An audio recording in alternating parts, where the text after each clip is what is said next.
Good evening, Nick. It is Friday, and I'm not telling you the date because I'm pretty sure that you can read your computer or you can just read the title of this video. I don't think I need to do that anymore, and I don't think that we need to do that anymore. I mean, when we were kind of keeping track of the whole year thing, it seemed like really important to track our progress, but now that we're just going to be two guys talking without a year goal in mind, I don't think it's necessary anymore. Also, Nick, I am texting you right now about what we are going to be ending up doing because I'm coming to visit you. But it's weird because I'm texting you. I have not texted you in a year. Or, well, I guess I technically texted you earlier in the week. And then you IM'd me your work schedule. But, I mean, I can actually talk to you in a more regular sense, which has been really, really weird over this past week because I'm really not used to it. I mean, I clearly should have gotten back to you like not long after you hit IME your schedule, but then I just didn't because I'm so unused to it that like I saw it, I looked at it, and then didn't really think to message you back because you're you. Which sounds really, really mean, but it's really not. Like when you get used to doing something, especially for a year, it's hard to get back into that cycle.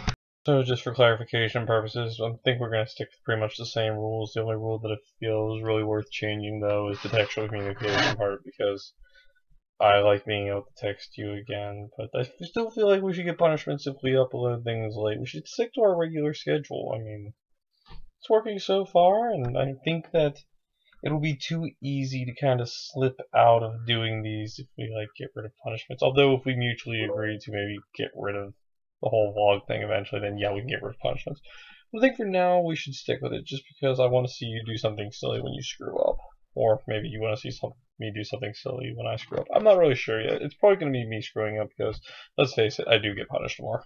And going off your ideas about like wrecking society and like computers and everything, like there's actually a lot of people who think that technology is actually doing for us today what writing did. And eventually, I'm not really sure when writing was first invented, although I'm sure writing was invented independently across several societies across the world, just like farming was.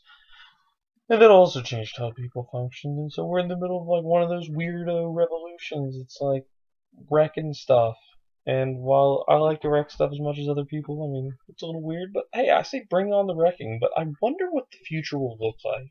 I mean, Nick, we live in a world dominated by nation states, and nation states are actually pretty new. They're only about as new as the late medieval period, when like Spain first united itself, really, and so that's kind of new. And also with the collapse of the Soviet Union in December 25th, 1991. It was the first time that the world had seen no empires. Like, the empire is the oldest political structure, and so that was new. But in the world of the information age and the internet age, like, can the nation state survive? Like, how are things going to change? Can we adapt, or will the nations fall? And if they fall, what will replace them? I know we can't really imagine that because they'll evolve slowly, they'll adapt slowly, and they'll become more apparent when we get there, or maybe the nation state will survive. I'm not really sure. But time will tell. But I mean, even the nation state now is not the same as the nation state was then. Like, nobody could have imagined welfare states back then. But that's the dominant structure that we live in now. So I'm really interested to see how that's going to go. So Nick, here's to another year of vlogging and hopefully longer. And I'll see what you have to say to me on Monday.